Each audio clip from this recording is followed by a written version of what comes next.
أعوذ بالله من الشيطان الرجيم. بسم الله الرحمن الرحيم. ويسألونك ماذا ينفقون قل العفو كذلك يبين الله لكم الآيات لعلكم تتفكرون في الدنيا والآخرة. سورہ بقرہ سورہ نمبر 2 آیت نمبر 219. اور یہ آپ سے پوچھتے ہیں کہ کیا خرچ کریں. آپ کہہ دیجئے کہ جو ضرورت سے زیادہ ہو، آسانی سے ہو. اللہ تعالیٰ تمہارے لیے اسی طرح آیتیں بیان کرتا ہے تاکہ تم دنیا اور آخرت کے بارے میں سوچ سکو. They ask you what they should spend. Say the excess. Thus Allah makes clear to you the verses of revelation that you might give your thoughts in this world and the hereafter.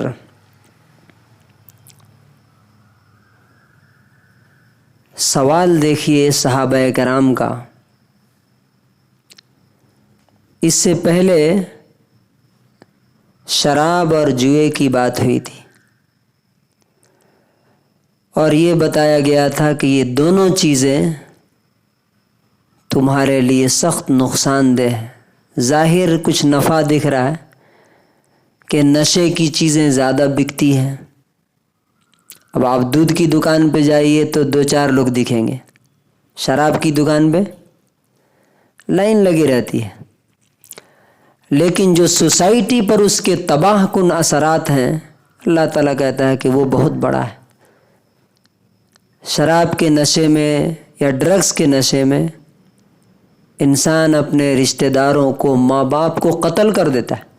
میں نے خود دیکھا، ہمارے ایک رشتہ دار کا بچہ بگڑ گیا. میں نے اپنی آنکھوں سے دیکھا وہ اپنی ماں کا گلا جو ہے دیوار میں دبا کے رکھا تھا. کیوں؟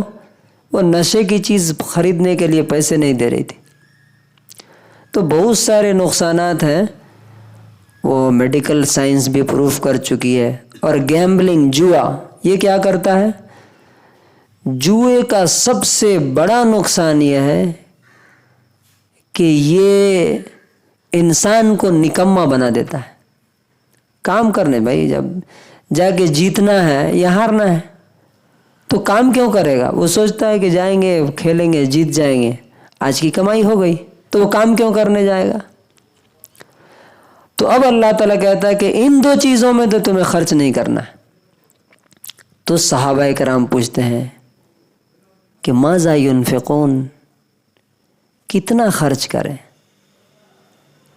دیکھیے، انسان جو سوال کرتا ہے نا، جو کوشچن پوچھتا ہے نا، اس سے اس کی پوری سائیکالوجی سمجھ میں آتی ہے. وہ سوچتا کیا ہے. اب ہمارے پاس لوگ سوال کرنے آتے ہیں، پچھم کی طرف چپل کر کے رکھنا کیسا ہے، جنت بڑی ہے کہ جہنم بڑی ہے. پریکٹیکل سوال جس پر عمل کرنا ہو نہیں. ٹیبل ٹاک ہو رہے ہیں دن بھر، عمل کی بات نہیں ہوتی. یہاں دیکھیے 2 صفحے میں 2 بار یہ سوال آ گیا. پہلے صفحے، اس سے پہلے صفحے میں بھی تھا کہ یسألونک ماذا ينفقون، پوچھتے ہیں کہ کیا خرچ کریں. اللہ تعالیٰ نے اس میں بتایا تھا کہ سب سے پہلے ماں باپ پہ خرچ کرو، اس کے بعد رشتہ داروں پہ، یتیموں پہ، غریبوں پہ، مسکینوں پہ. یہاں پہ پھر دوبارہ سوال کر رہے ہیں کتنا خرچ کریں. اس کا مطلب کیا ہے؟ اب ہمارے یہاں 3 سال ہو گئے آئے ہوئے، آج تک ایک بندہ نہیں آیا ہوگا جو پوچھا ہوگا کہ ہمیں خرچ کرنا ہے، کس کو دیں، کتنا دیں. ہاں، دوسرے سوالات بہت پوچھتے ہیں جو ان پہ عمل نہ کرنا پڑے. دوسروں کے بارے میں مولانا صاحب یہ بات بیان کیجئے، لوگوں میں یہ کمی بہت ہے. تو اللہ تعالیٰ کیا کہتا ہے؟ قل العفو، آپ کہہ دیجئے کہ جو آسانی سے ہو سکے۔ دیکھیے خرچ کرنے کے 3 طریقے بلکہ 4 طریقے۔ پہلا طریقہ اس کو کہتے ہیں اسراف۔ اسراف کا مطلب ہوتا ہے جتنی ضرورت ہے اس سے زیادہ خرچ کر رہے ہیں۔ جیسے آپ دیکھیے شادیوں میں، گھر بنانے میں ہمیں ضرورت ہے 1 فلور کی اور 5 فلور بنا رہے ہیں۔ 1 بلڈنگ کی ضرورت ہے 10 بلڈنگیں بنا رہے ہیں۔ 2 روٹی سے پیٹ بھر سکتا ہے، 4 روٹی کھا رہے ہیں۔ یہ کیا ہے؟ اسراف ہے، یہ ناجائز ہے۔ اس کے بارے میں جتنا ضرورت سے زیادہ خرچ کیا، قیامت کے دن پوچھا جائے گا کہ یہ پیسہ میں نے تم کو دیا تھا، یہ تمہارا نہیں تھا۔ نمبر 2 ہوتا ہے تبذیر۔ تبذیر کا مطلب ہوتا ہے جہاں ضرورت ہی نہیں وہاں خرچ کر رہے ہیں، مثلاً حرام میں، نشے میں، سگریٹ میں، شراب میں، جوا میں۔ ایک یہاں پہ بڑے دینی جماعت کا ایک لیڈر، اس کی ایک شادی ہوئی تو معلوم ہوا کہ وہ جو بھی شادی میں کھانے کے لیے گئے ولیمے میں، 1 شال اور اس کے ساتھ ساتھ 1 گفٹ، تقریباً 1 کروڑ خرچ کیا اس نے۔ یہاں عورتیں، لڑکیاں جو ہیں شادی نہ ہونے کی وجہ سے گھروں سے بھاگ رہی ہیں، اور یہاں تبذیر، ایسے لوگوں کو کہا گیا کہ یہ شیطان کے بھائی ہیں۔ بھائی ہیں یہ، شیطان کے بھائی کہاں جائیں گے؟ شیطان کے ساتھ جہنم میں جائیں گے۔ تو تبذیر کا مطلب کیا ہوا؟ جہاں ضرورت ہی نہ ہو وہاں پہ خرچ کرنا، حرام میں، فالتو کاموں میں۔ تیسرا لیول ہے کہ اتنا انسان خرچ کرے جتنا میں وہ دوسروں کا محتاج نہ ہو جائے، اپنے گھر والوں کے لیے نہ رہے۔ کچھ صحابہ کرام جب یہ آیت نازل ہوئی خرچ کرنے کی تو اتنا خرچ کرتے تھے کہ خود کے پاس بھی نہیں ہوتا تھا اور لوگوں کو صدقہ کرنے کے لیے بھی نہیں ہوتا تھا۔ ایسے لوگوں کے بارے میں آیت اتری کہ بھائی اتنا مت دو کہ تم اپنے آپ کو بھی پریشان کر دو۔ اور یہ 3 لیول ہو گئے کہ اتنا دینا کہ اپنے پاس بھی نہ رہے، اور چوتھا یہ ہوا کہ جتنی آسانی سے میسر ہو سکے کہ گھر والوں کو اور خود کو تکلیف نہ ہو۔ اب خرچ کرنے کے بھی 4 لیول ہیں، یہ تو ٹائپس ہوئے: اسراف، تبذیر، اور حد سے زیادہ خرچ کر دینا، اور ضرورت کے حساب سے خرچ کرنا۔ ایک ہوتا ہے لیول، درجے، ٹاپ لیول، اس کے نیچے، اس کے نیچے۔ سب سے ٹاپ لیول وہ ہے جو ابو بکر صدیق رضی اللہ عنہ کا تھا۔ وہ اس تک آج کا انسان تو سوچ نہیں سکتا ہے، اللہ ماشاء اللہ کوئی ہو تو، کہ جو بھی اکاؤنٹ میں تھا، گھر میں تھا، لا کر کے جھاڑ کے دے دیا، سب اللہ کے لیے۔ کہا گھر والے کے لیے کیا ہے؟ تو اللہ اور اس کا رسول۔ یہ ٹاپ لیول کا ہے۔ دوسرے لیول کا ہے 50%۔ ہمارے پاس جتنی دولت ہے آدھی اولاد کے لیے، بچوں کے لیے، آدھی اللہ اور اس کے رسول کے لیے۔ یہ عمر فاروق کا ہے۔ تیسرے لیول پر ہے 1/3 کا، 1/3 کا، جو حدیث میں آیا ہے کہ ایک شخص کا باغ تھا، وہ باغ پر آ کر کے بادل برس رہا تھا، تو وہ آدمی جا کے پوچھا کہ یہ کیسے ہوا؟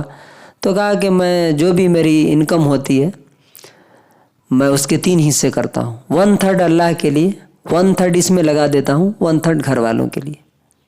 تو اللہ تعالیٰ اسپیشل اس کی مدد کرتا ہے۔ اور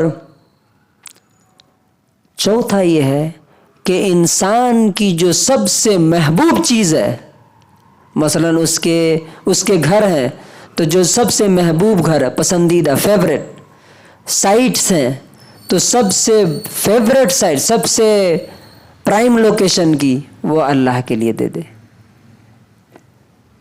عمر رضی اللہ تعالیٰ عنہ نے یہ کر کے دکھایا۔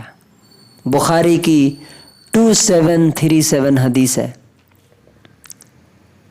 کہ آئے نبی صلی اللہ علیہ وسلم کے پاس، کہا کہ میرے پاس ایک زمین ملی ہے مجھے خیبر میں، اس سے قیمتی زمین مجھے آج تک نہیں ملی ہے، کوئی مال میرے پاس اتنا قیمتی نہیں ہے، میں اسے اللہ کے لیے دینا چاہتا ہوں، اور اسے اللہ کے لیے دے دیا۔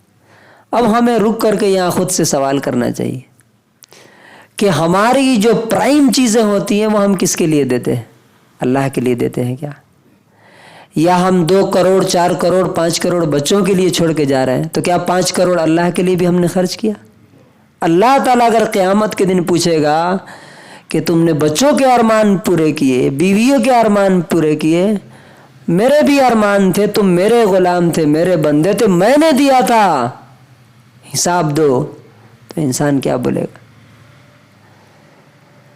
اللہ تعالیٰ کہتا ہے کہ اللہ اسی طرح آیت کیا بولتے ہیں، بالکل کلیئر 2-2-4 کی طرح تمہیں سمجھاتا ہے، بتاتا ہے، تاکہ تم دنیا اور آخرت دونوں کے بارے میں سوچ سکو کہ دنیا ایک بوند ہے، ایک ڈراپ ہے، اور آخرت پورا کا پورا اوشن ہے، سمندر ہے۔ تم نے ایک قطرے پر، ایک بوند پر اپنے آپ کو راضی کر لیا، اور پورا سمندر جو ہے اس کو چھوڑ کے برباد کر دیا تم نے۔ تو جب وہاں پہنچو گے تب تمہیں انگلی کاٹنے کے سوا کوئی اور راستہ نہیں ملے گا، افسوس اور ریگریٹ کے علاوہ۔ اللہ تبارک و تعالی ہمیں بھی ان آیتوں پر عمل کرنے کی توفیق نصیب فرمائے۔